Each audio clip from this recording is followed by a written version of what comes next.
পবিত্র কুরআনুল কারীমের সূরাতুল মুলকের আল্লাহ পাক কি বলছেন, আল্লাযী খালাকাল মাউতা ওয়াল হায়াতা লিয়াবলুয়াকুম আইয়ুকুম আহসানু আমালা ওয়া হুয়াল আজিজুল গফুর।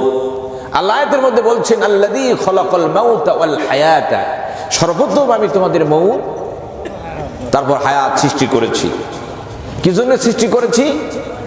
হায়াতের মৌতের মাঝখানে দেখতে চাই আহসানু আমালা, তোমাদের মধ্যে কে উত্তম আমল করতে পারে পরীক্ষা করার জন্যে।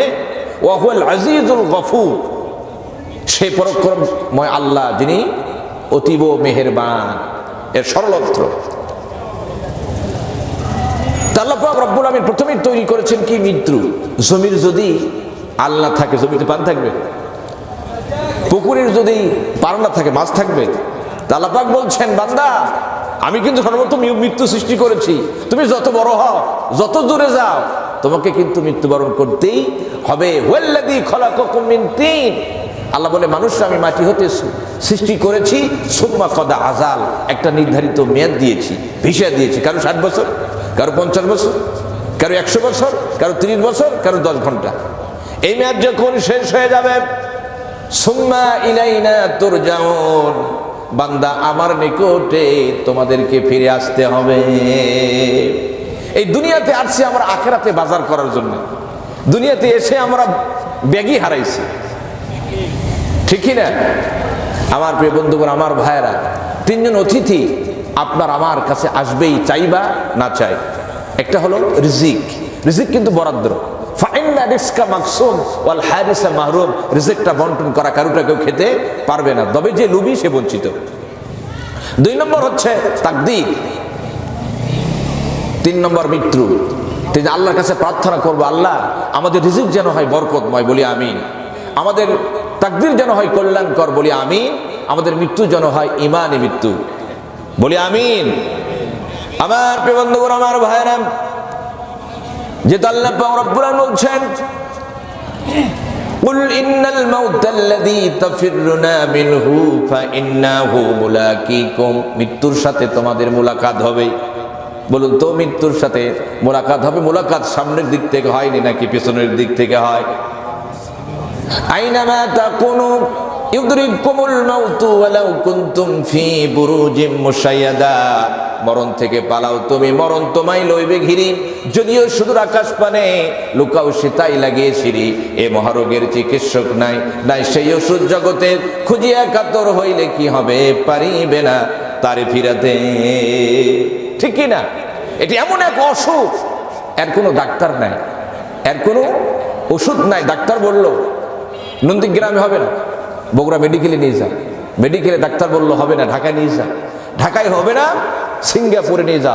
সিঙ্গাপুর যাওয়ার পরও তারপরও বাঁচানো গেল না,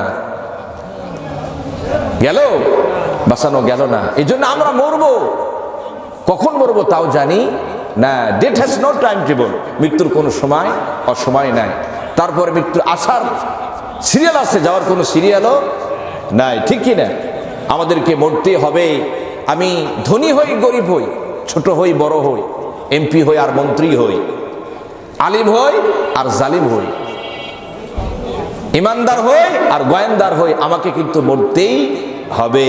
কবির জন্য বলেছেন, পৃথিবীতে কেউ স্থায়ী হয় না, হোক না সে ফেরাউন কিবা নমরুদ। কেউ ভবে চিরকাল রয় না, কেউ ভবে চিরদিন রয় না। পৃথিবীতে কেউ স্থায়ী হয় না, হোক না সে ফেরাউন কিবা নমরুদ। কেউ ভবে চিরকাল রয় না, কেউ ভবে চিরদিন রয় না। চলে যাই সব ছেড়ে যেতে হয়, মৃত্যু মানে না কোনো পরিচয়। চলে যাই সব ছেড়ে যেতে হয়, মৃত্যু মানে না কোনো পরিচয়।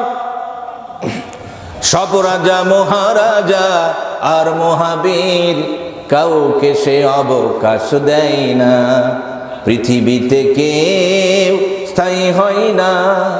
হোক না সে ফেরাউন কিবা নমরুদ, কেউ ভবে চিরকাল রয় না, কেউ ভবে চিরদিন রয় না।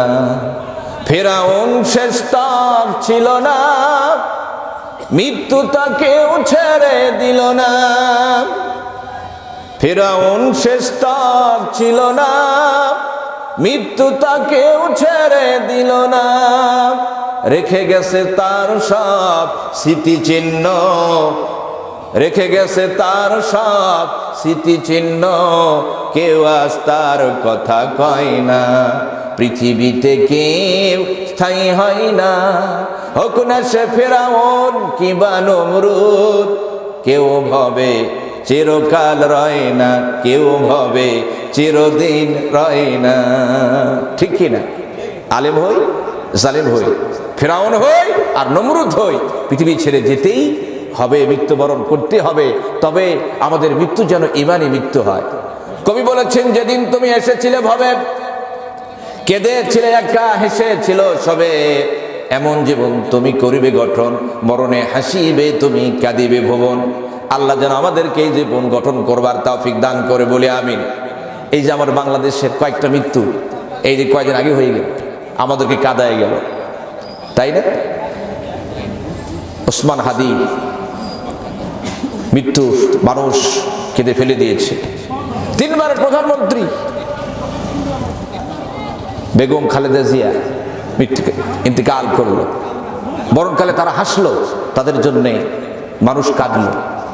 আবার আরেকজন প্রধানমন্ত্রী কি আচরণ করলো, যে পালানোর সময় নিজেই কাঁদলো আর মানুষের হাসলো। ঠিক কি না?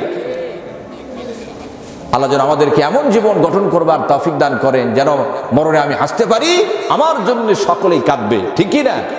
আল্লাহ যেন আমাদেরকে এই জীবন গঠন করবার তৌফিক দান করুক, বলি আমিন। এই জন্য মৃত্যুর আগেই আমাদের চরিত্র আমলকে সংশোধন করা লাগবে।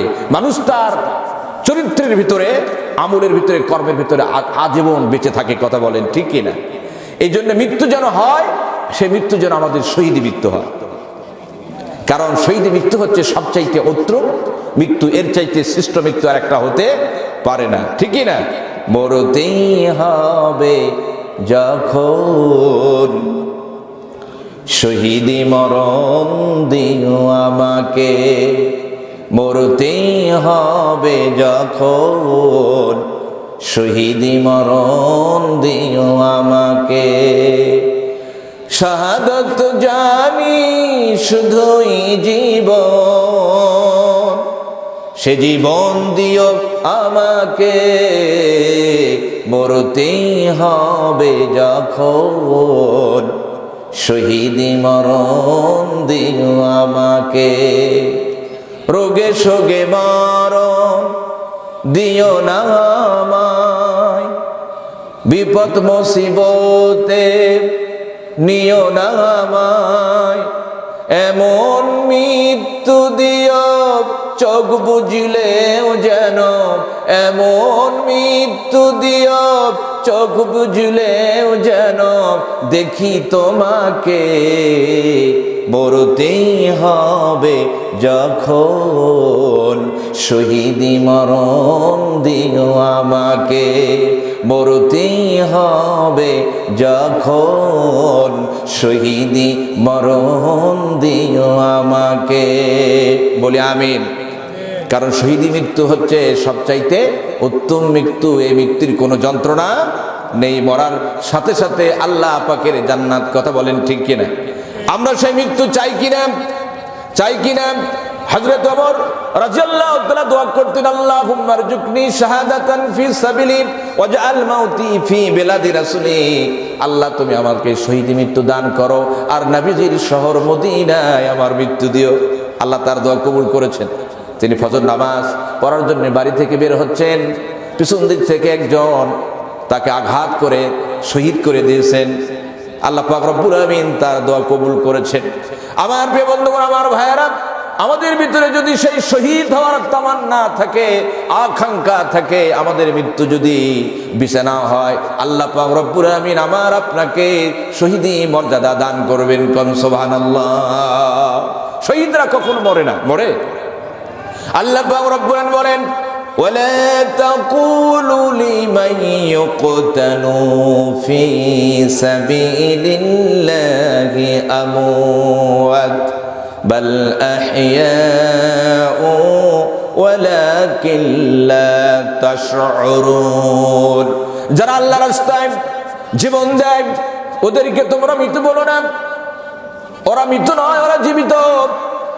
ওরা জান্নাতের ভিতরে সবুজ রঙের পাখি হয়ে ঘুরে বেড়ায়, আর জান্নাতের ফলগুলো খায়, আর আরশে আযমের নিচে ফানুস হয়ে ঝুলতে থাকে। কারণ ইমানদাররা, শহীদরা যখন জান্নাতে চলে যাবে, আল্লাহ পাক রব্বুল আমিন ইমানদারদের, শহীদদের বলবেন, ইমানদাররা, শহীদরা, তোমরা আমার কাছে আর কি চাও? ওরা বলবে, আল্লাহ পাক রব্বুল আমিন আমাদের জীবনের গুনাহগুলো মাফ করে দিয়েছেন, জান্নাত নামক নিয়ামত দিয়েছেন, আর কি চাই? আল্লাহ বলবেন, না, আর কি চাও? কারণ মৃত্যুর যন্ত্রণার ভয়ে ইমানদাররা আর পৃথিবীতে আসতে চাইবে না। একমাত্র শহীদেরা বলবে, আল্লাহ পাক রব্বুল আলামিন আমাদেরকে আরেকবার দুনিয়া পাঠিয়ে দাও, তোমার জমিনে তোমার দিনকে কায়েম করার জন্য সংগ্রাম করে আরেকবার জীবন দিয়ে আসি।